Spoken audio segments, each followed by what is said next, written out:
Welcome to 155 show podcast. Sorry, I was thinking that you would do it, and I got really nervous. My name is Josiah Hughes. I like the idea of changing up the way that we call the show. Just, I want to stoke confusion so people don't want to talk about the show in public for fear of using the wrong term and being mocked. I was trying to think about all of our many fans. As I sit around and think about branding all day, every day, I was trying to figure out maybe our SEO is too good or too confusing. The name of our show kind of looks like a URL or some sort of generated thing. Mm-hmm. No, I think it's good. I mean, it's just to prove how punk we are. Yeah, that's true. You want to try it again? You want to try again? Mm-hmm. Okay. Welcome to 155. Fuck. My name is Josiah Hughes. What is 155 though, Josiah? Oh yeah, it's a podcast. About what? About Blink-182. Fuck, no. It's just so used to it. And I'm Sam Sutherland, and this week we are talking a boot, which I feel like you really did say. Did I say it right now? You said a boot. You were like, what's this all about? It's a podcast of boot punk songs. Eh? We're talking about Moon is Down by the band Further Seems Forever. Oh, no. The title track from their album. Ron James. This is my co-host, Ron James. This is CBC Comedy's Ron James in the mix. We're like the debaters of pop punk. That's the elevator pitch. That's how we've won all our many Geminis. Well, now that everyone feels alienated as fuck, I think it's time to very quickly sell some snakeskin oil, which is our Patreon. It's not snake skin oil. It's just the oil of the snake. The skin, you can take it or leave it. Snake skin oil makes it sound like it is like a lotion for a snake. Well, I thought that's what it was. No, so this is the worst I've ever. A magical Sam's, life extending elixir, but it's actually like me selling it to snakes. I mean, what they need oil probably for their scales. My impression is that snakes are full of oil, and that's why there are all salesmen out there convincing us that it'll sort of cure what ails us. I think the reason that they sell snake oil is not because the snakes are full of oil, but because snakes are just perfectly designed to be wrung out, and no other animals that. It's just easier. I always assumed that it was, the way that the human body is like 90% water, a snake's body is just 90% oil. Hey, here's a thought. Talking about the dick, to quickly pivot to the penis. Snake oil is the cum. Snake of the body. It's the oil of the snake. It's cum, really.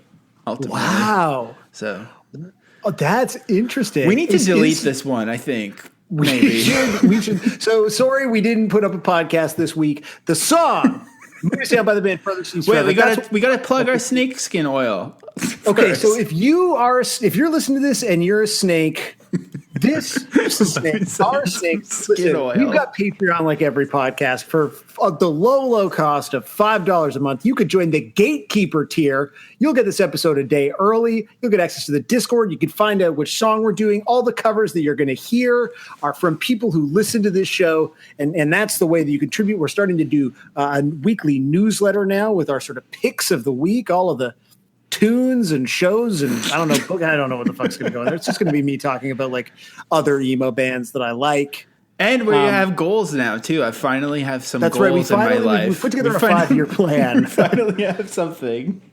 Yeah, we're doing it. So the goals are sick, actually. They're quite sick goals. I didn't even do a joke one, actually. I was going to do a joke one, and then I was like, you know what? Fuck it. We're talking goals. Money. We're talking snakeskin oil, and I'm a snakeskin oil salesman. And you want to rub that on your skin. There's a goal where you and I team up together, finally, on the mic, not just to talk, but to sing. I mean, I think we have sung together before a lot, but we're going to team up and do an album of covers of songs we've talked about on the show so far that I think probably we will pick. I don't want to let them make us do Eve 6. No, that's too much. You're the double the tier, I think, to give anyone that level of control. And then We might bring back weekly Twitch streams if we hit that goal every fucking week. Think of how excited Sam will be at first, and then how within 2 or 3 weeks he will instantly regret everything he's ever agreed to. Oh, huge mistake. Let me fill my life with regret. That's all I want. From anyone listening to the show. People have mostly been listening to hear if Sam will ever share his opinions on all the small things. And so if we hit a certain goal, we will actually make a 6-part, super sleek, like we're going to have like Gimlet Yeah. type show. There's going to be like real professional a logo for hours. it, and there's going to have like stupid background music that sounds like a fucking xylophone thing. Yes. It's all about all the small things. It's legacy. It's the background. We'll talk about Tom DeLonge for fucking ever. It's going to be terrible, but you could get that if you want to pay us, and we'll talk about all the small things. And of course, if all you want is more podcasting, every Tuesday, we've got a Exclusive that comes out right now. We are finishing up the horrible Tom DeLonge Alien show, Unidentified, Inside America's UFO something or other. My God, I hate that fucking show. But of course, coming up very soon, we have Green May, which is the most important month of the year. All Green Day songs and all the Exclusives are going to be sort of tapping into the classic, if you remember the old flavor of this pod, Blink-155. We'll be tackling all types of Green Day shit in those Exclusives every Tuesday. So there's a lot of shit happening that, frankly, you'd be a fool to not give us your money for. That's really the bottom line. I think, what I'm realizing, in addition to our SEO being a fucking disaster, is that it's a pretty difficult podcast to explain. Even this, where we're like, okay, here's what it's not. Listen, you kind of get it. Although I do realize, this happened last week's episode about Comeback Kids Wake the Dead. A ton of support from members of that band, which has been amazing. But they keep posting about it like we found the covers. And we're like, no. These covers all come from the people. They come right out of the snake oil of the people who listen to this. We did find the people, though, so they're kind of right. Yeah, that's true. In that sense, we have individually sourced each listener of this podcast. Yeah, it's been actually sick to be in the DMs with Comeback Kid all week. I'm really excited. I got some follow backs from some of them, and it's exciting. But I will was that you personally, or was that the pod? No, that was me, baby. That was me personally. Damn, good job. I'm in. I'm basically in Comeback Kid now, so I really need to work on my my punk jumps, my posy jumps. I'm thinking about all the videos we watched of Comeback Kid, like looking so cool and tough, and then it panning over to like you just wishing you were in Belle and Sebastian. Like, I know you can be tough, but you just don't look like you're supposed to be in Comeback Kid. You're kind of jangle. You're doing a little jangle. Yeah, just jangling away on your little Fender. I'm joining Comeback Kid as the delay pedal jangler, and we're gonna add that vibe to. I guess that we're just describing fucked up now. We're just describing fucked up. You're the Ben Cook of Comeback Kid. But I do think dressing like a drug dealer and jangling. In the spirit of our accidental Christian Music Month that you have continued, and I'm so grateful for that. I got to say, Andrew did say in the DMs last week, I said that there was an altar call at the Figure 4 show that I went to at Java Joint. He seems to think there wasn't one, but I still think I remember there was, and I think that him kind of saying that to me has made me think about it even more and mention it a second time on the pod. So it's just kind of an interesting thing that happens when you're really like you're digging in on this. I mean, I'm not saying he's wrong and I'm right. I'm just saying, probably would have forgotten that detail of the episode had I not been DM'd about it. And now I just keep thinking about it more and talking about it more. You're like, no, that definitely happened. I like that that's the Comeback Kid correction. The grade correction was that I got, so Kyle Bishop from Grade was in my DMs as well. And he let me know that I got the lineup for the Swarm wrong on Parasitic Skies. Yeah, he gave you like a full on, check the liner notes. Yeah. I was like, fuck, man, I'm sorry. Oh, actually, Scott Wade had a little thing too. He wanted to point out that he thought that it was Bill Stevenson who really pushed Wake the Dead into the next realm of pop, huge popness. So, interesting. I buy that. So, anyways, let's get into Christian. Bill Stevenson much. Let's get into Christian Music Week 2. I can't believe you're the first one to bring up a Tooth and Nail Records release on this show. I'm surprised, but I'm not, and I really do want to get a sense from you how it is that Tooth and Nail so effectively infiltrated normal punk culture, because the reason that I ended up picking this song is because a few weeks ago, I went on another podcast hosted by some people who listen to the show, Zeitgeist Labs, hosted by Pauly C. Alex and Fen Tuzler, talk about Dashboard. And Alex asked me if we'd ever do Dashboard on the pod, and I thought, no, I can't envision a world in which I really want to do that. But I then subsequently, because I had spent all this time talking about Dashboard, and I covered a Dashboard song for a compilation they did as a tribute to Drive Thru Records, that like some Friday night when like Ashley was like in the shower for like an hour, however long, like, you know, wives take to shower, I ended up putting on a Further Seems Forever set from Cornerstone from 2000 and being like, oh my God, I fucking love this band. But also that I forgot that they were Christian. Like, it's just so not a part of the way I had ever related to that band was like through the lens of like religion or spirituality or anything. And that I never thought about the fact that they were so Christian that they were obviously playing Christian music festivals. I don't think I had heard of Cornerstone until you and I started doing Blink-155 together, and then you sort of introduced to me the concept of this massive, you know, Christian music extravaganza. But it was sort of some combination of those things and wanting to sort of understand more about how like Christian punk and hardcore, you know, more than I think Christian artists in other genres are sort of so often considered equals and alongside their sort of secular counterparts. Because I don't think that happens with like Christian rap, or does it happen with like Christian, I mean, even like indie rock? It feels like Tooth and Nail and Solid State and like those labels occupy like a very unique space, and they also don't even occupy it anymore, right? Like, are Christian bands still popular with like normal people? Well, I think that I thought you were just going to ask me what I thought of the song first, and now I'm just like, well, now that I'm just like in so deep here, this is amazing. We're just going full blast into it. I want to find out what you think of the song, but I just realized at the end of that monologue, I kind of wanted to know what you thought. Well, now I'm not telling you. Ooh, spicy. All right. No, I actually, honestly, I never heard this band before because there's a certain. I'm just trying to look at the like. Actually, I'm not shocked. This doesn't seem like a very Josiah thing. I just wondered if like. Well, the cover art for this though, the cover art for this is like very Pedro the Lion looking. It's like some super 1999-esque looking cover art that I would have been super into. But I remember Dashboard kind of being associated with just kind of like the group of friends I had. Some of them started getting really into Dashboard and really into this, and I was just like kind of already over it. And I think.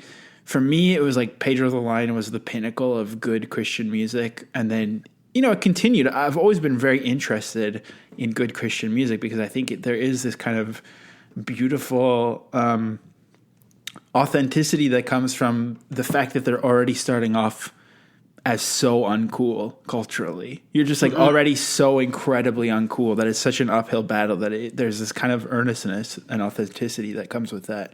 But for me, it was like Pedro the Lion was kind of like the last sort of mainstream, pseudo-mainstream Christian music that I loved before I kind of just started getting into other music and into like the Locusts or the Blood Brothers or stuff like that, and then going into kind of full-on soul-seek nerd kind of thing. So for me, this era was the wrong time for me to be listening to like swoopy hair, nautical star tattoo music that was pretending to be Christian. I think I just always thought that the people who liked this were like going to youth group to pick up girls, which I think everyone was probably, but that was always what I thought. I was like, they're not actually in it for the right reasons.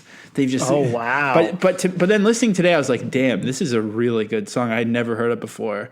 And I'm scared that I'm now going to get into Dashboard Confessional, who I've only ever heard like one or two songs. So I have good news for you. I don't think you're going to get into Dashboard because of this band. Okay, good. So I do think that you're safe. I think for a lot of people, it was like, for me, it was the reverse, right? Because, you know, this came out, this in Places You've Come to Fear the Most, which is like kind of, you know, like really the breakthrough Dashboard album, both came out in the same year. Like this literally came out, I think like the week after Places. So Chris Carrabba had already left the band by the time Moon Is Down came out. Like, I think he had left the band before they even recorded it.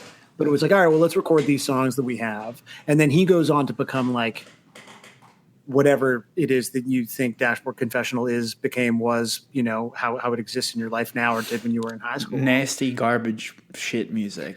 Yeah, exactly. But this is something that, like, for me, this was like going back and being like, oh, you get a Dashboard and you kind of go back and you're like, oh, this band is fucking sick. And it's aged, to me, this is aged like basically perfectly. It has aged really well. So I think the context of this song for me that's interesting is thinking about Pedro the Lion being kind of the pinnacle of interesting Christian music, the basis of Pedro the Lion is like quiet simplicity and a lot of Pachelbel's canon, a lot of like harmonics, and a lot of just like sort of like stroking your chin kind of music, but still very emotional, but very quiet. But at the same time, the bass player Jonathan Ford, who was also in Roadside Monument, who were kind of like almost, I would say, Tooth and Nail's Fugazi, but a little bit still their own identity. There's like a bunch of Tooth and Nail bands that were like influenced by post-hardcore, and Roadside Monument was one of them. And Jonathan Ford played bass in Pedro the Lion and added a lot of this like bass noodling to the early albums that helped define the sound. And I hear that in this Further Seems Forever song, and I think that like this to me sounds like they took it sounds like they were into what they were into, and then they heard Pedro the Lion, and then they're like, we need to change our sound. And the weird thing is, I feel like I just played this on the pod recently. Maybe I didn't, but yeah. So there's something that tracks about this.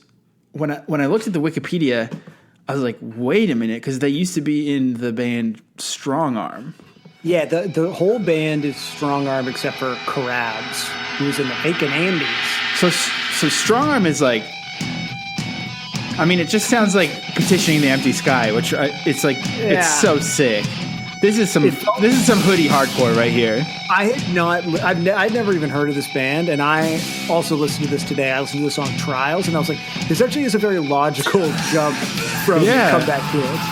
Yeah. Like, this feels like, okay, this was the era, you know? Exactly. Is this the jam? Because you said this is better than Trials. I actually don't know Trials, but this is the song I used to be obsessed with when I was a kid. I mean, in terms of the cassette that you bought at the House of James Christian bookstore in Abbotsford, this was definitely the jam.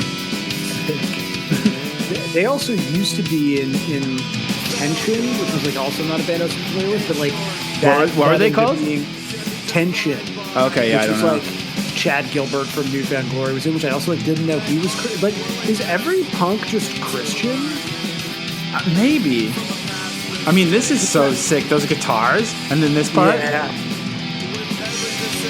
I think he starts going. Rah!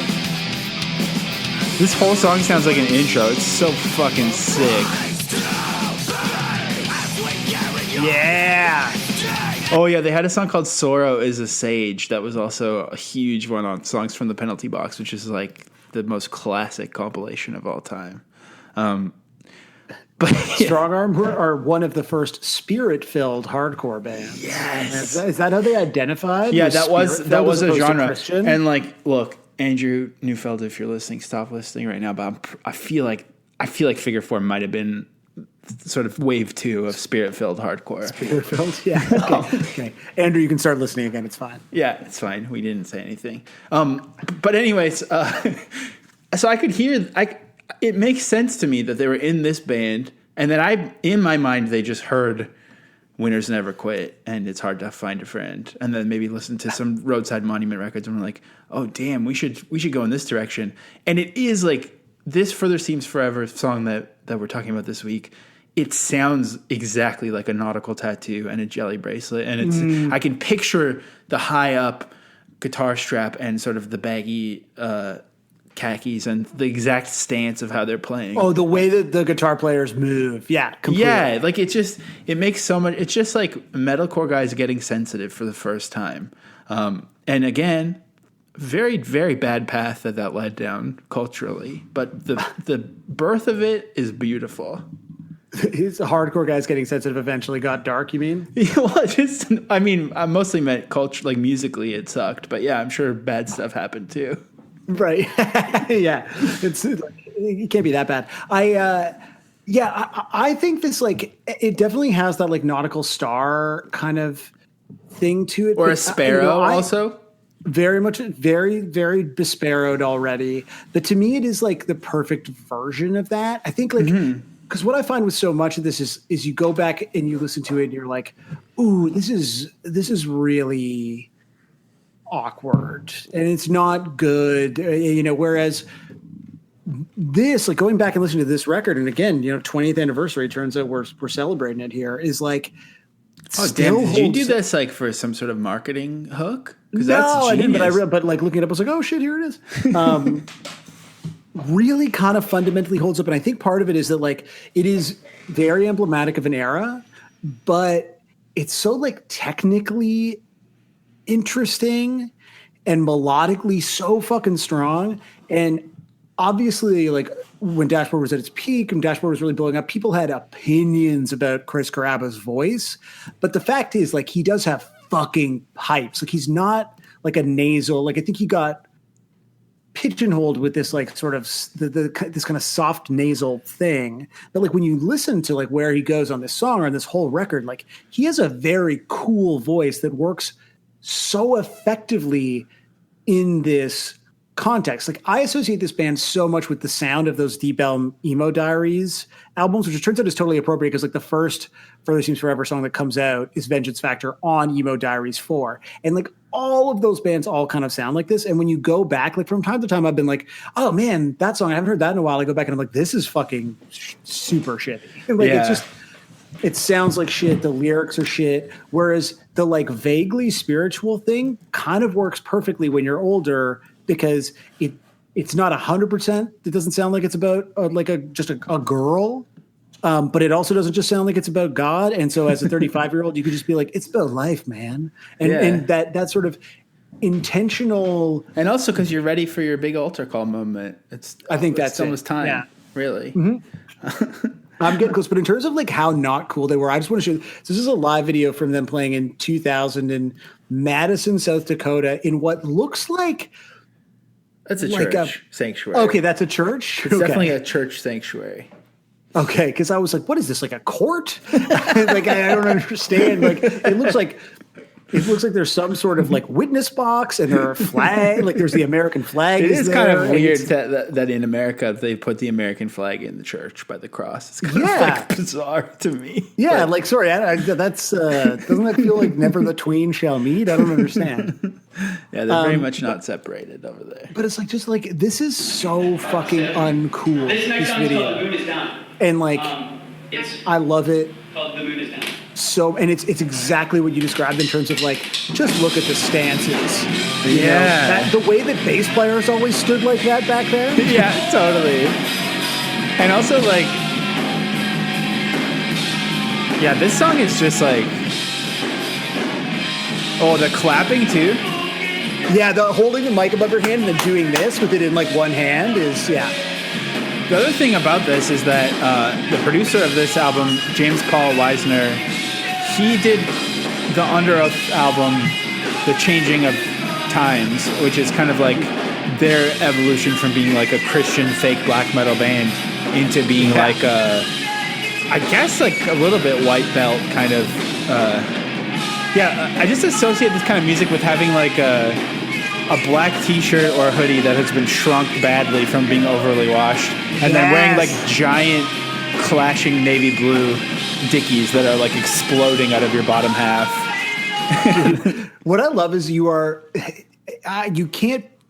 I mean, it's just that I dressed like exactly the way that you were describing in a way where I feel like you're making a joke. I'm not though. It's like my hoodies were so small, and like when I sang in a band, I stood exactly like this. And I'd never seen Further Seems Forever live. Like this is just more emblematic. It was just in the air. This was just how we all were. And the funny thing is, like, I actually still kind of secretly, like, I feel like it's like a go-to joke, and it's like something probably the Hard Times has done a bazillion articles about. But like, I kind of think nautical tattoos look good. Like a little star tattoo, that's nice. Sometimes I think, like, what if I just got like a nautical star tattoo now, like in 2021? Oh, you should totally do it, man. Just get all the classics. As like era specific kind of like subgenre tattoos go, I actually think it's a pretty good one. I'm inclined to agree with you. So it's please. To me, it's just like the music was good. So it's like fine that the aesthetics like still sort of linger. Yeah, I don't know. I feel like it's kind of like every once in a while now it'll be laundry day and I'll just be wearing like a dumpy black hoodie with some blue pants. And I'll be like, damn, I still got it. If only I had some low top Chuck Taylors with this. It would just be set. That's how I've been debating a lot about what my like post-pandemic aesthetic is going to be. Mostly it's just like Mabson shirts and stuff. Like it's just looking like I smoke weed as much as possible. But I think maybe you're onto something with sort of bringing back like hall show, shrunken hoodie, large blue dicky aesthetics. That's got to be the look of the fall. I think absolutely. I think it's time. I think we need to make some merch that somehow looks very faded and like not small but shrunken in terms of hoodie. Well, we should just relabel all of the sizes. So like if you order a large, you just straight up get a medium. Yeah, exactly. Like they're designed like it's like fits small. Just letting you know. I think I want to answer your question about Tooth and Nail and Christian music. I mean, I feel like it's something that I almost don't feel ready to answer in this episode, but I will try to, but I'll wait till the end. But I think I do want to say another thing about this era of music is I feel like everyone did love having either a strange time signature or just like a jaunty like shuffle to them. Like I think there's this song by the band, I think they're called J.R. Ewing. Do you remember that band? Yeah, J.R. Ewing. They had this album called Ride Paranoia that we were obsessed with, me and my brother Johnny. And it like had this, it's not the same, but it had like kind of like a bounce to it. Like I think this is the era of these bands realizing it doesn't always have to be normal 4/4 on the floor, 4/4 timing, and trying out different beats and stuff and trying out different things on the ride cymbal. And this song feels like that too, and it's so effective. And I find myself really wanting to listen to it more. I'm really upset at how much I like this and how you're showing me a Christian band that I like a lot. Yes, this is interesting. The dynamic's actually really fucking me up on this. Yeah, it's weird. I'm totally unsettled.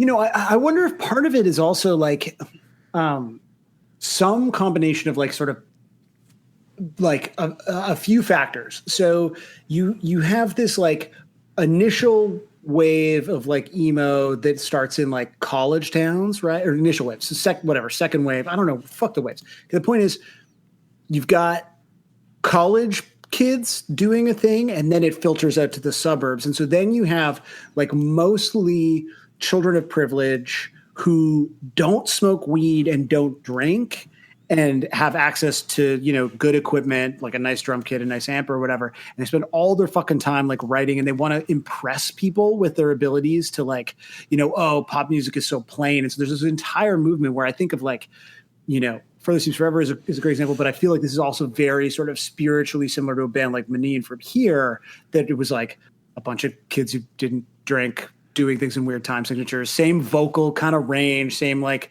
That's true. Yeah. And I feel like here's a theory that I'm working through right now, is that like, is it the theory of harmonial value? It is the theory of harmonial value is what I'm working through. Yeah.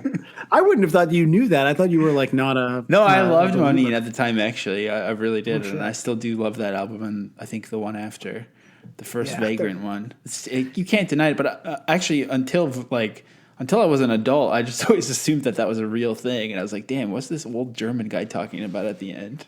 What's this rascally German? But so here's what I wonder about in terms of like punk and emo bands from Christian labels kind of literally like punching above their weight in terms of visibility, moving outside of strictly sort of like religious musical circles in a way that their peers in other genres might not have enjoyed. Like, is Cornerstone just a punk festival, or did Cornerstone have like other types of Christian music?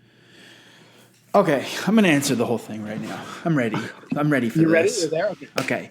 So, for most people who don't grow up going to church, your introduction, if it's not from like a cool older sibling, your introduction to playing music is in a high school band class or something. And so you maybe play with an amp because you're in the school band and you happen to play bass and you're just quietly playing bass or something. But other than that, you don't really experience music unless you have a sibling or something who shows you about a show. And then in churches, at the very minimum, there's like almost always a worship team. And then if you're interested in guitar or something, you can eventually get good enough to sign up, and then you're just playing like songs that are designed to be played by anyone. So you learn your basic chords, and then you learn about like music, and then eventually you become obsessed with guitar or drums or bass, and you start paying attention to gear. So that's one aspect, is like everyone's learning about music from being at church. Like that's just kind of the bottom line. Then you get like the people at church who were obsessed with outreach and with bringing in young people and saving young people. And so then there's always like a youth pastor who's like, oh, we should put on a show to have people. So then like so many churches would have venues in them. So then there's like a whole touring circuit.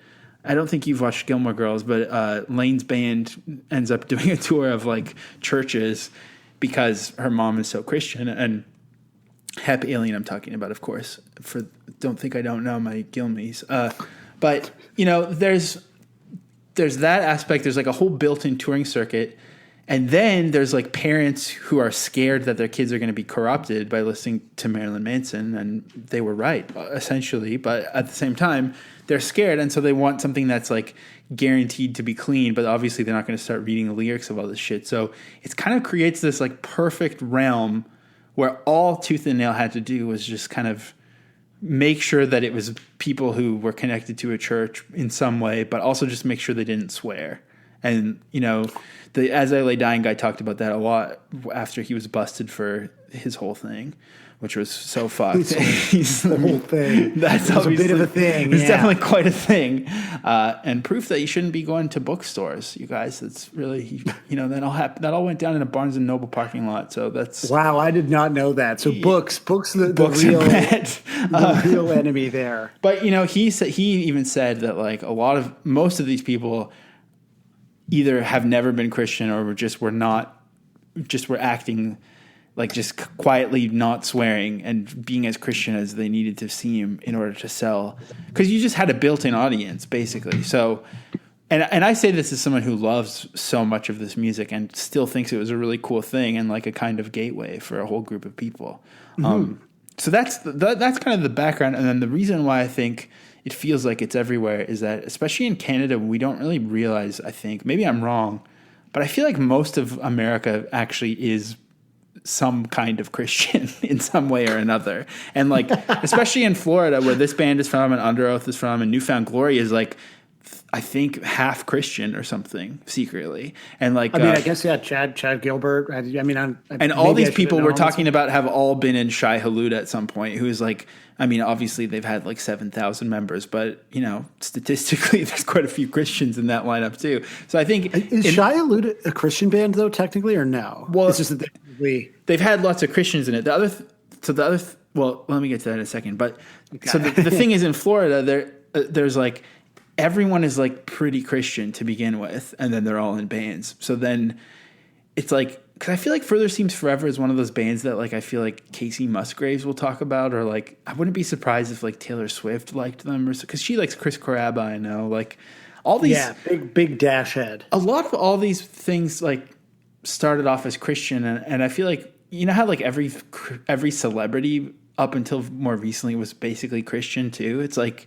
it's kind of just like culturally Christian culture is more of a thing than we realize because we live in Canada where it's so sadly atheistic. But then the other thing is the other aspect, and you'll find that even like I just found this album on Jesus Freak Hideout, which is kind of the pitchfork of Christian music of this time, other than Heaven's Metal. And they're calling this album overrated. But I wouldn't be surprised. I didn't read the whole thing, but I wouldn't be surprised if it's because it's not like directly Christian enough. But the other thing was like, there was that everything I just described bubbled it all up, and then at the very top, at the simmer, like trying to push it down, was everyone in these bands would say, "We're not a Christian band.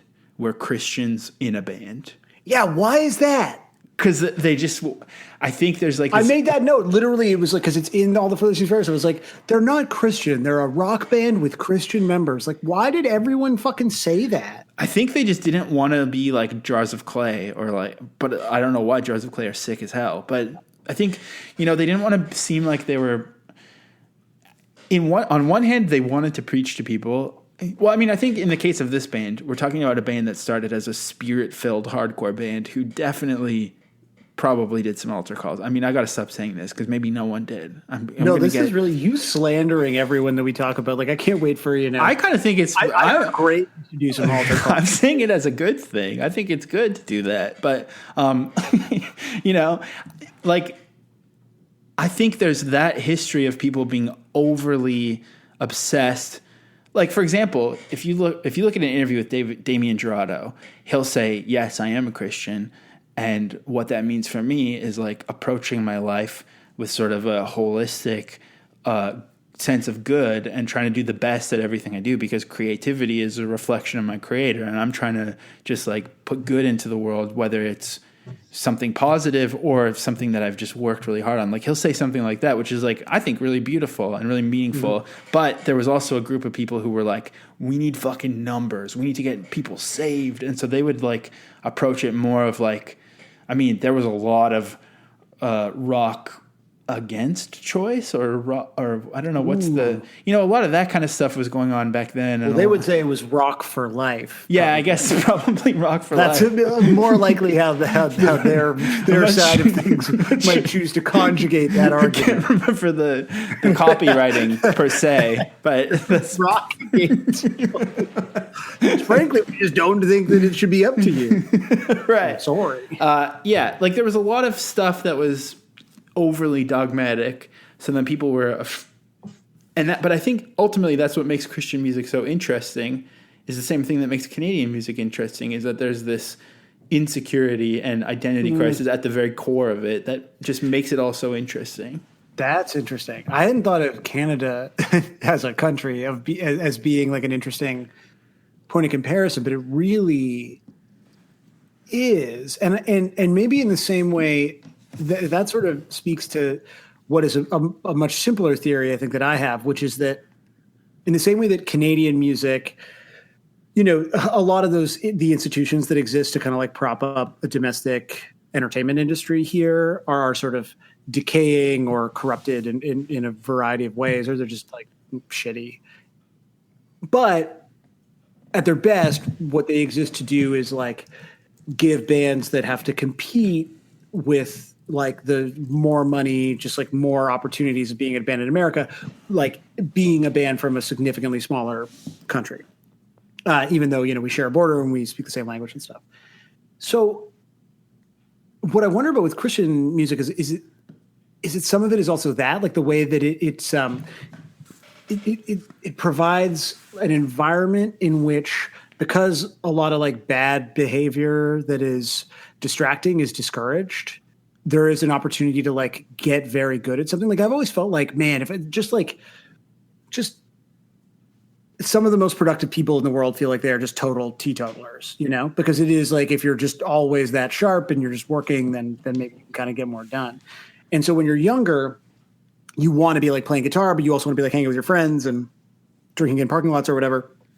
And so do you have these situations where bands that are in their early 20s, if you're Christian, you're just like trying so hard not to jack off. And so all of that jack off energy is going into like becoming really good at drums. You know what? It's very telling me the drummer for The Seems Forever, like clearly all of his jack off energy goes into like being really good at drums and Ms. Pac-Man. He is the number 3 ranked Ms. Pac-Man player in the world. Amazing. And so that's exactly it. Like, so you're not doing any of the shit that normally derails other people's like days as a teenager, which is like, painting the fucking walls with your snake oil. And so instead, like at 22, you sometimes are like literally technically better than like a secular band might be, except then everyone leaves the church, everyone becomes a stoner, and then everything levels out by the time you're in your 30s. So by the time you get to being where we are, there is like, I'm not aware of like an encroachment of Christian music in my life. I exclusively sort of think about this through like the rear view mirror, but it is interesting to me how many Christians there are in the rear view mirror in my like musical journey. Also, I think like, I'm sorry, Andrew, cover your ears again.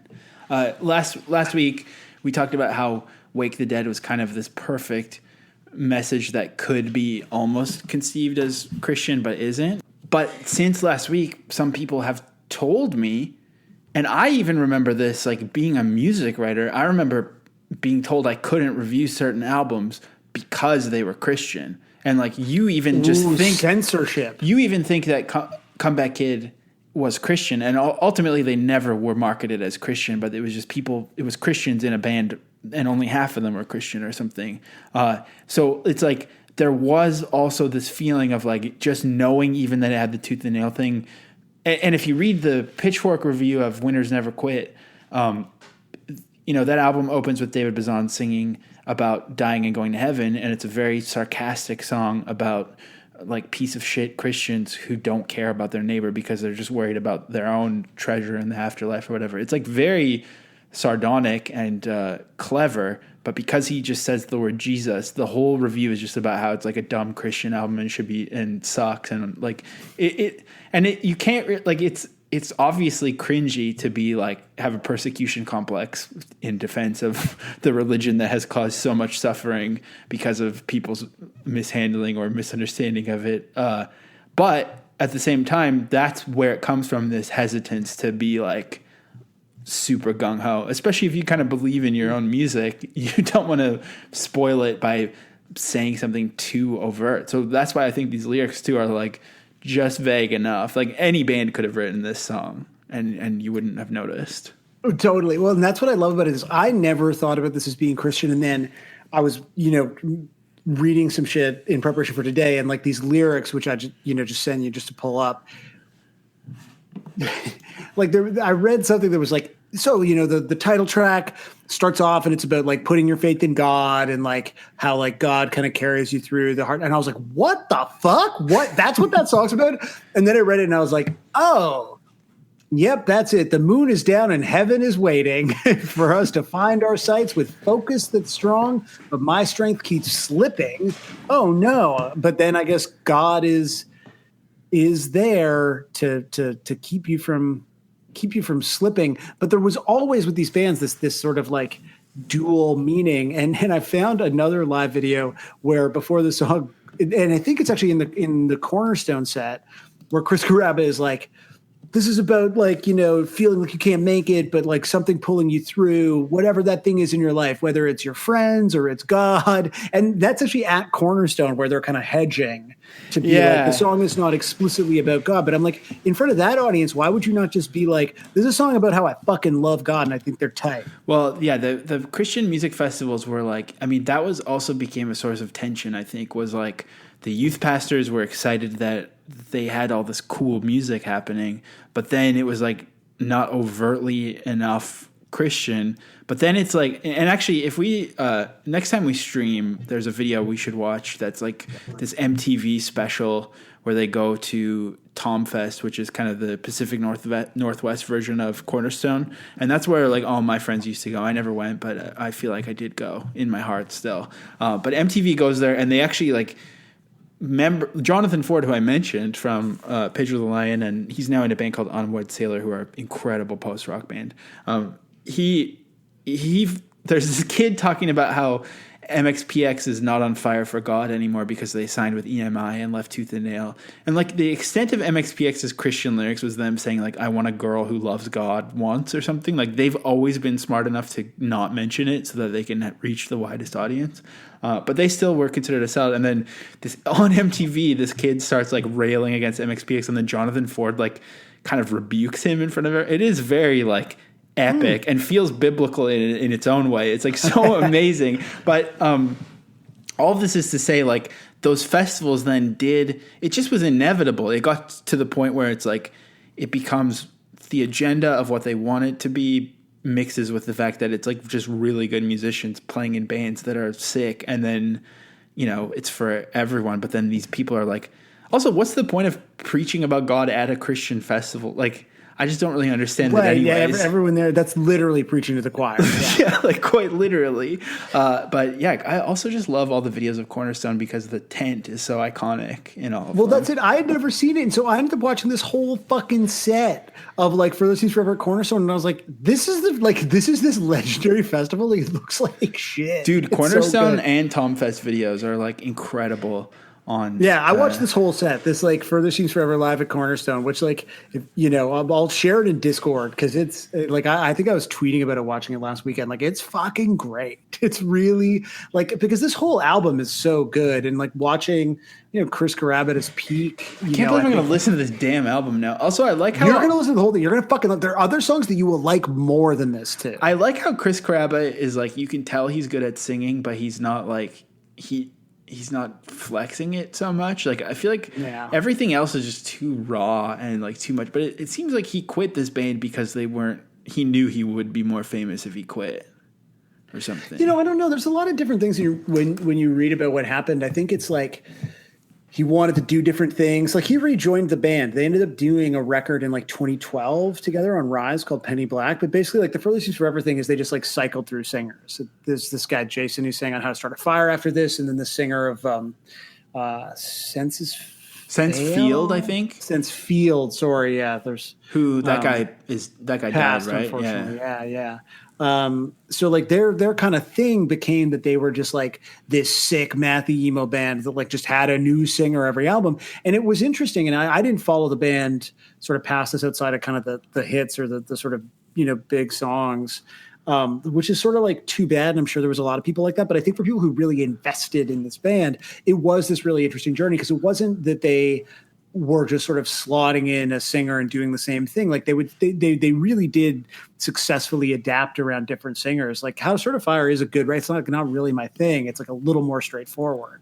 And like when it comes to this kind of emo, like what I want is like, I want 40 fucking chords and like 3 time signatures, Yeah. So I think that I'm learning while I listen to it.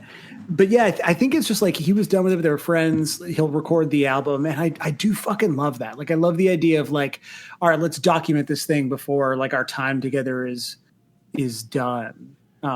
And especially to have had this record come out at the same time as the breakout Dashboard record, just like imagining that year, like that's like a lot of output, a lot of like really like still important to people output to have for 1 year of your fucking life, for 2 weeks of your fucking life. But that's something. But that's, I think, what we're hearing in this song is the magic of just an idea first happening. And I feel like that's what we're almost, if you look back through this short podcast so far, a lot of our favorites are just like a spark that happens that can't really be recreated because it's just a moment in time that can't be revisited. Really. Yeah, so, totally. I like that. I'm addicted to that sort of immediate pain from that instant nostalgia that happens. Yeah, totally. And again, I mean, I think there's something, to me, it's very telling that I have a certain relationship with this, which is like a high school, connection to it that still feels strong, and that you coming to this with like a set of interests that sort of circle this but don't include it, still think that it sounds good again 20 years later. I mean, that's something to aspire to. Yeah, I'm pretty mad that now I have to go listen to this and just kind of like think about why it makes me just interrogate. Whenever I've missed out on something, I can always interrogate myself and be like, oh, it's because I found this one person annoying one time, and then I intentionally avoided the things they liked, or just some like terrible petty psychoness on my part. Well, I just assume that you hate Dashboard, and so that makes it pretty easy to write this band off, right? Yeah, I always forgot that he was in it, and also I love that his name kind of reminds me of Barabbas. So you could be like, "Bring me Carrabba." Kind of a it is good. Chris Carrabba is a good name. It feels nice. It is really good. Yeah. Well, also, just like lowercase Helvetica or on an emo album. Oh, the album art is is so like, it just looks like you're like, yeah, I remember that year. Like it looks like all of this shit. Just like I think every graphic designer was born. They like immediately knew that they needed to become a graphic designer when they saw this. It like awoken that inside them. They're like, this spoke to me. I just want like a stock photo with like a small font, some lines and some planes. Yeah. Actually, planes. You know what's funny that I'm sure you've never seen this, but there might be a few people that know what I'm talking about. But the Hand from 100 split CD that we did which was designed by Ryan, who was like a huge tooth and nail head at the time, and still probably secretly is. But it's the same kind of. There's planes, there's lowercase, and this is all before. People don't talk about how every album was seemingly about planes and 9/11 around the time of 9/11. Not about 9/11, but they all had planes on the cover around this time. Like it's like the Wilco one too and stuff. It's just like it was a vibe. Yeah. Like lowercase Helvetica and a plane was everything. Dude, I fucking feel like I can't find it, but like my sort of band from around this time had no planes, but like the exact same kind of like evocative small font. I'm gonna have to find it like probably after the pod and send it to you, but like not quite as on the nose, like not as perfect as The Hand, but like I had a band obviously with the exact same aesthetics. Yeah, it also like looks so tight. It looks great, but like ours kind of looks like yours, where it had like the like literally like what you have there with like the trees or whatever at the bottom. I'm like, oh yeah, I recognize this. Well, it's also funny because the first ever Pedro the Lion EP was on Tooth and Nail, but then immediately they're like, yeah, fuck Tooth. Like Pedro the Lion's going to be like indie, and then like Pedro the Lion was on Jade Tree, which alone the Jade Tree logo looks like this. But then Jade Tree like reissued all the Pedro the Lion LPs like 5 or 10 years ago and used the lowercase Helvetica aesthetic. Really? Again. Yeah, like the Pedro the Lion reissues look like this too. So it's beautiful. I love it. It's gonna kill me. I managed to find like our old bio, but I just couldn't. What was the band called? We were called Arcs, and we were all about janky time signatures. Damn, I didn't know you had a band like that. Oh, I did. I had a band like extremely like this. I'm going to send you a track from my band like this because. Oh, please! Well, can we play it on the pod? Yeah. Okay, well, we'll play it. You know what? I'll see if I can find it, and because we're going to take a break. I think we should do the covers, which I'm very interested to hear what people did. And a reminder again, all of these covers, we didn't find these. These are from the people who listen to this fucking show. Yeah, Andrew. So let's do that. I forgot if I told Andrew to start listening again, but Andrew, listen to this now. They're not. We didn't find them. Okay. These aren't sourced because I feel like I saw Scott say the same thing, and I want to make sure people understand. Like, I want the people who have made them get. Also, this podcast is now explicitly just for Andrew and Scott Wade from the original Comeback Kid lineup. An audience of two, but I think it's important to recognize like the covers you are going to hear were made in less than 72 hours. That's less true. Than 72 hours for people who listen to the show. So let's do that. I'm going to find an Arcs track, and then you and I are going to record this week's exclusive, which technically is going to come out before this episode. So devoid of context. What if we do callbacks in it? That's going to be fucked. It's just going to be extremely meta, which I'm really looking forward to. While we're thinking of it right now, why don't we say something that we're going to say in there, and then they'll know that it was a reference. Like, why don't we say something like, I have 3 empty cups on my desk. Okay. So perfect. I have 3 empty cups on my desk. Okay. So can you say it too? I have 3 empty cups on my desk. You probably don't, but that's okay. I have 2. I have 2 empty drink receptacles. Okay. All right. There we go. All right. So covers. Yeah. Let's do it. Let's go, baby. Let's go. Up first, we got Shawn Mendes. That's the pop star, right? Now, he's a pop star. Yeah. And apparently pop stars need lawyers. Why? Do you think he's involved in is he a criminal? I mean, you're in the biz, so you probably do know his dark secrets. I don't know. I think that all musicians are squeaky clean, great sort of idols for children. This is Shawn Mendes' lawyer's best friend.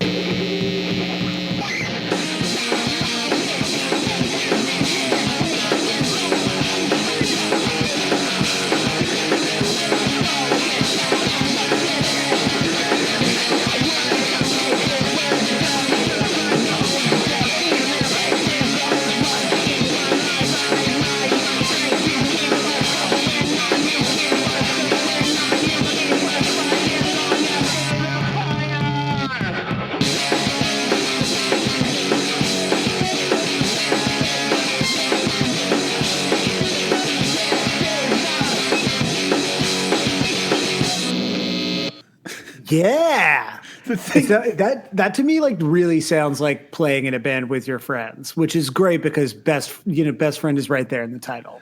Oh yeah, has he always been Shawn Mendes' best friend or just his friend? No, I think he's always been best friend. I would love to know Shawn Mendes. That is like a pretty big thing to take ownership of, though. Like, imagine if my whole like branding was like, the host of 155 Pod's best friend. Like, how would you feel about that? I mean, I think the stats at this point definitely show that that's true. In terms of time spent speaking to one another, it's definitely true. Is that how you measure friendship, do you think? Is friendship ultimately just another statistic to you, man? That's yes, cool. It is. I guess I just don't remember the song well enough to really even have any idea what that was, but it was fun to listen to. I love the vibe. I couldn't really place what from the song was in it, but I liked it. I mostly like that he's friends with Shawn Mendes as a lawyer. I'm intrigued again. Like, what could that possibly be? DRMC and Friends. So DRMC has written this. More friends, a lot of friend energy. There is a lot of friendergy this week, and some friendstergy because I do feel like this Further Seems Forever is associated with MySpace music, but I think it is more of a Friendster. They're more of a Friendster / makeout club band. Even when you referred to them earlier as being swoop haired, I was like, I don't know that anyone in this band had swoopy hair. Like, I think of this as being before because. No, I'm talking specifically about like someone I picture who I know loved this band in Dashboard, who was like the first ever swoop hair person I ever saw, and I met them through like sort of Christian music kind of vibe, and they like I feel like they were like a swoop hair groundbreaker. And I didn't particularly like them. I feel like I'm either being way too obvious. But that doesn't make the band swoop hair. I'm either being way too obvious about who I'm talking about or not at all. So I'm sure I'm going to get some DMs about this. But anyways. Can you message me? Do I know who they are? No, you don't know who they are. Okay. DRFC and Friends. I thought it was your best friend. You are my best friend now. I just feel like if I was your best friend, I'd know all your friends. Do you want me to tell you? This person wasn't. I just want you to tell me the name. I just want to feel like I'm your friend. I'm gonna see if I can. Okay, now you got to read all the names of the people on this song so that I can find a picture. So this, while we're talking Friends, this is a track all about Friends. So from DRMC, who of course contributes every week, always does like a sort of, reverential kind of pop punk twist on the song, has noted that this is what the song is about. Big thanks to, in no particular order. Now, my understanding, I mostly stay out of the covers channel on Discord, is that basically like this is kind of a Moon is Down posse cut with a lot of people who have contributed, over the last few months in the pod and are really active in the Discord. So, Bog, Teenage Stand Club, Althea Later, Shawn Mendes' Lawyer's Best Friend, Golden Umbrella Stands, Teen Jazz, Cooper Calamat, Shoes Robinson, Bunkerton, Be Left, Tender Hell, Dottie Be Good, Clusterfuck. So, I believe that all of those people appear on this DRMC emo posse cut, which I'm very, very intrigued. I can't find a picture of this person that I'm trying to shit talk. So okay, I'm sorry. I guess we're not best friends after all. I could have read the name slower. Oh, here we go. Okay, I got one for you. Here we go. Okay. This is just, to me, this is, and no one's ever going to see this, but to me, this is the ultimate Further Seems Forever fan, and the exact reason of why I was like, yeah, this is not for me. I like cool shit. So wait, do you know this person, or this is like I know them. This person does like a Hard Times article about someone who likes Further Seems Forever. Exactly. All right, like for sure. Let's hear this friend cut. Yeah. Basic Scene by Lightweight. I thought you guys would have known that one. So what do you want to do next? You want to do like Moon's Down? Yeah. All right, sweet. Let's do it.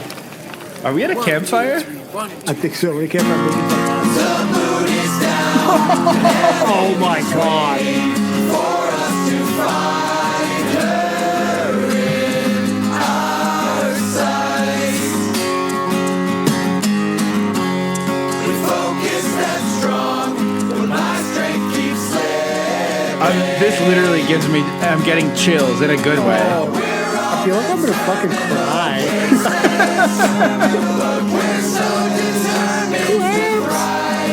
This is beautiful.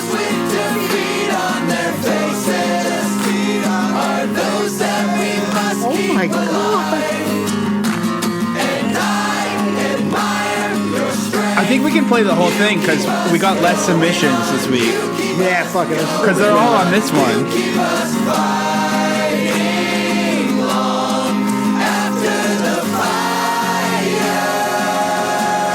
Okay. I understand everything now. You get it now? I'm fully Sam.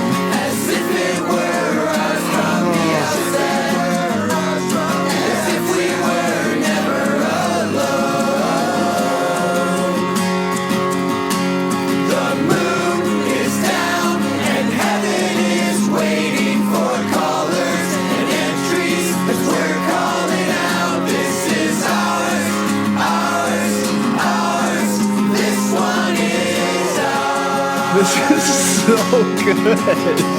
Now we're all the terminal cases, but we're all determined to thrive. And those with defeat. Like, it also sounds great, you know, in addition to being enchanting. Exactly.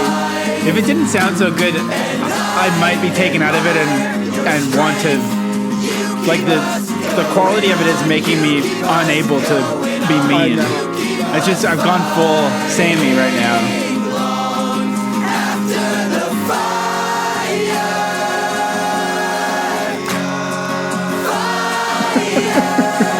This is absolutely fucked. That was a good one. That was great, guys. Oh my god. So, I mean, that's a bunch of people who know each other from like a Discord For this thing. for this podcast.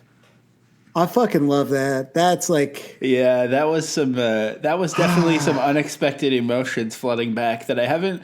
And the fucked up thing that I'm going to say that most of you will understand is that I haven't felt those kind of emotions since we all covered Hinder last year. yeah.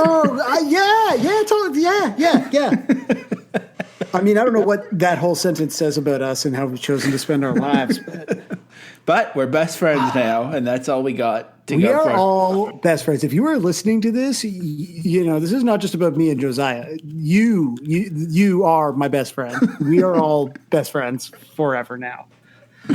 And it's monetized. So if you want to become one of our best friends, patreon.com/155. It's never been easier to make friends. All right. I mean, Shoes is now just on every single thing. And also, in addition to Tuesday being Sclusy Day, I think Shoes is going to start breaking down his covers every Tuesday on our Twitch channel. So amazing. When this comes out, there will already have been one. But let's hear Shoes' solo cover of The Moon Is Down.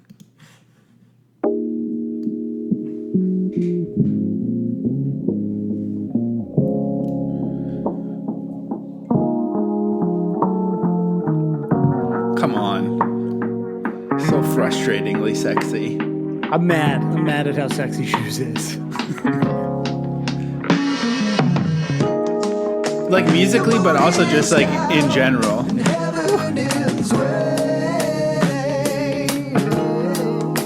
Oh my god.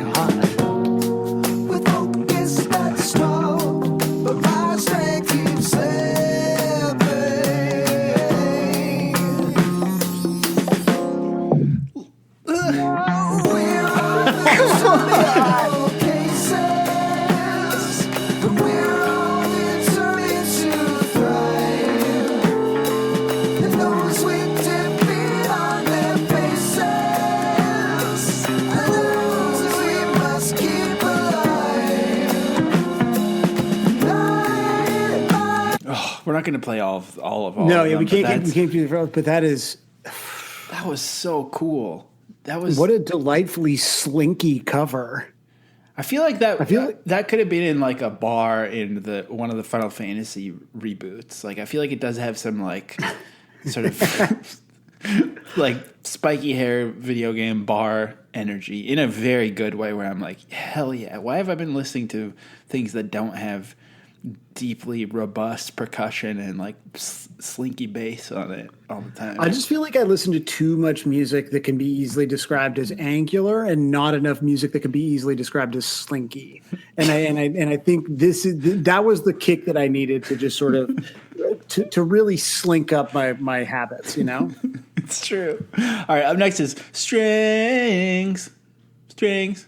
Strings. Apparently in strings that he never actually goes strings. We just kind of added that. But you know What what? do you mean he never goes strings? I think String. we added. How do they sing strings? I think he just goes strings. I don't know. I can't remember. Not going to listen to it. Canon now. So. This is the artist formerly known as Go Bever from Gobuary. And the artist formerly known as Go Bever, now known as Strings, has switched the song to 4/4. So let's do this shit.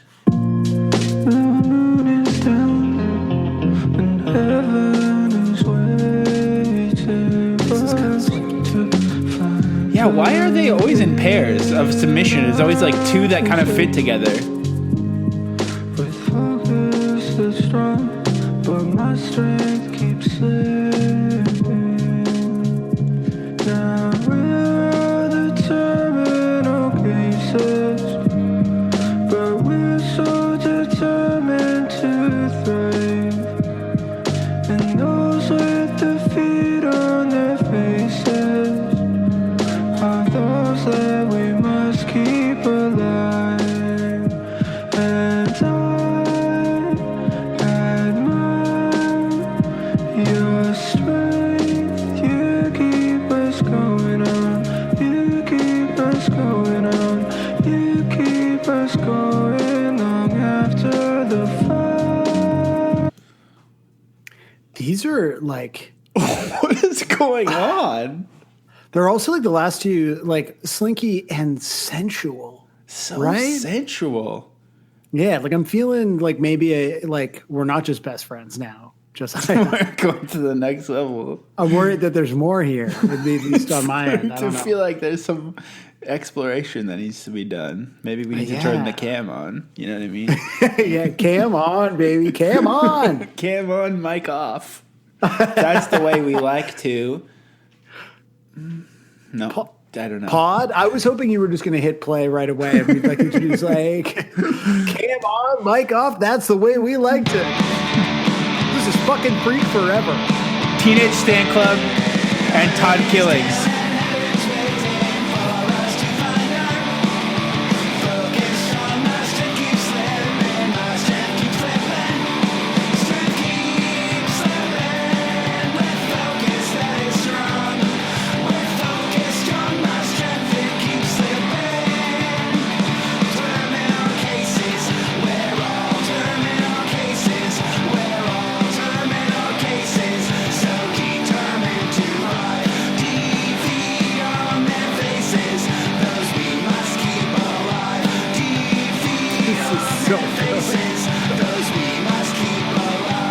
Okay, I love that. And so that was Teenage Saint Club as the band and Todd Killings on vocals. They're called Fucking Freak Forever, which is a really good name. A lot better. Extremely good. I was meaning to say during the episode that I was thinking about the band name Further Seems Forever today and how like it's a good like vibey name, but if you really think about it, it seems so whiny. Like the only time you would ever say Further Seems Forever is if you're like on a road trip with your family just a and little you're not bit there further. yet. Yeah, like, Further Seems Forever. Oh yeah,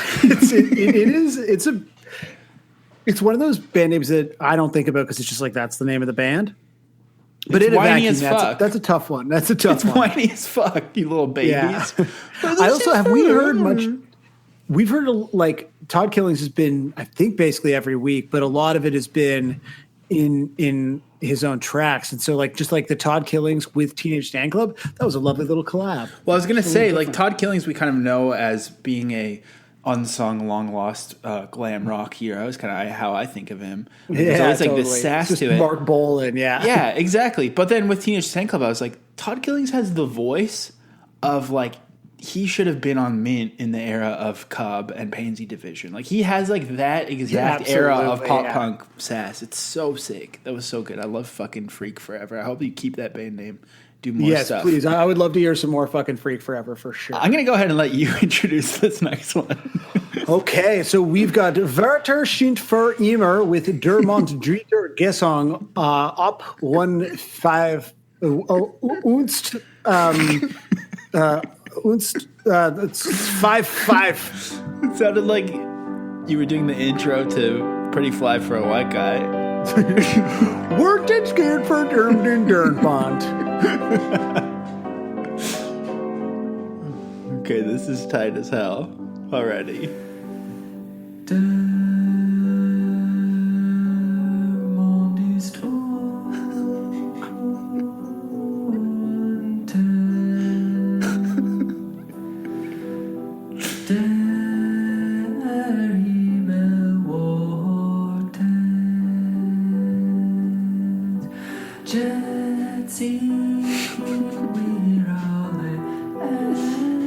Oh, why is the pod so good?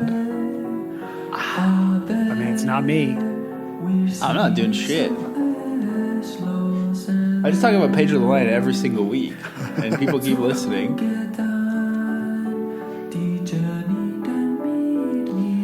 So gorgeous and delicate. So, okay. Have the lyrics been translated into German for this? Okay, so that's what I think. So I'm pretty sure that this is the lyrics translated into German and sung to Ave Maria, right? So, because Wörter steht für immer, Give it to me, baby. It translates to "more seems forever," and Der Mond dritter Gesang is the Moon third song. So I'm gonna go ahead and say, hold up. You can't hear, but I'm hitting. Weitere scheint für immer. I don't know if you can hear my headphones. I'm hitting play on the Google German reading. Weitere scheint für immer. How's the sound? Weiter scheint für immer. Weitere scheint für immer. Weitere scheint für immer. I like that we both put this like attitude into our German accent. It's not like Wetter scheint für immer. We're like Wetter scheint für immer. Like the only thing I know about Germany that isn't like stuff that you probably shouldn't talk about is just National Lampoon's European Vacation, basically. Right? Yeah. So, besides stuff you shouldn't talk about. It's not a secret, you know. Well, yeah, it's true. I mean, some shit went down. Some shit went down. You know, this seems like a safe part of the podcast to say this, so maybe we can save this for, I would love to get some opinions in the Discord. It feels like Germans should be the only group of people that we're allowed to be racist against, and yet we're not. Why is that? Sound off on the Discord. You don't think we're allowed to be racist? You can be racist to any white people. As long as they're white, it's fine. Play ball, baby. True, but no one takes advantage of it. I just think my impression is no one really wants to remind you that about the Germans. Like what you just said, it was like we're not supposed to talk about it. It's true. Maybe we should, man. Maybe we should say. I mean, I'm just taking a brave stance here against Germans. You're just singing the Nathan for you. Yeah. I can't think of what it's called now. The jackets that I used to have. God damn it! No. Wow, that was such a like integral part of popular culture. Summit Ice is what I was referring to, and I was just joking around, pretending I couldn't remember. Here's Clown College Dropout, who says, "I found an old Yamaha keyboard in my cupboard yesterday and challenged myself to do this week's cover using only that. Think it turned out pretty good. Let's go, cupboard Yamaha." Oh yeah, yo, cupboard Yamaha for the win. That sounds like Mr. Rogers. The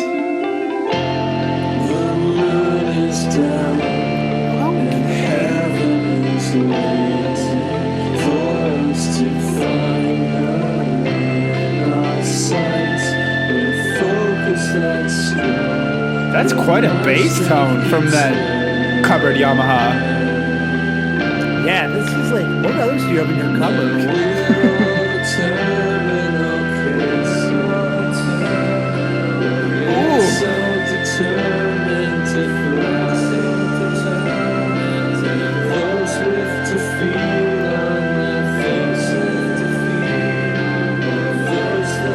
I mean, I think that beautiful voice was not from the cupboard Yamaha, but from the person, Clown College Dropout. And it was beautiful. Be the titular Dropout, maybe. Oh, that was so good. That was fucking gorgeous. The cover section has been short, but so sweet, because we've got the final entry is a sweet little innocent baby Tyler. Oh, a baby. Who said, since I was hoping to hear hardcore vocals last week, which I didn't, this is Baby Tyler's attempt at amazing core. So Baby Tyler has full on every single week contributed a cover. That's already an astonishing achievement. I think this is the first like genre exercise full on that has worked outside of the Baby Tyler realm. So I haven't listened to this yet. Maybe it's still gonna kind of be a Baby Tyler tune, but I can't wait to hear it. Hopefully hopefully Baby Tyler's got some champion gym shorts on, hopping around the cradle. Yes. The crib. In the crib. In the bassinet.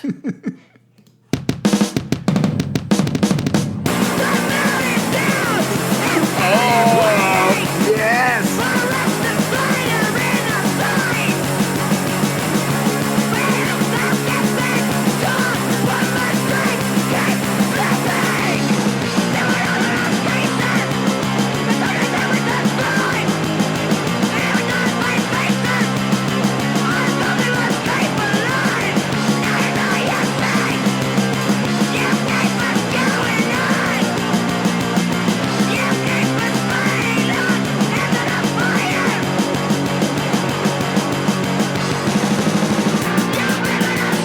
I'm really curious if Baby Tyler does a huge breakdown. Oh, yeah. This is fucking good. Baby Tyler, you might have a bright future in this particular song. Yep. Yeah. Oh, here we go. Okay. But I think we should save it for Monday, though. And that's The Moon Is Down.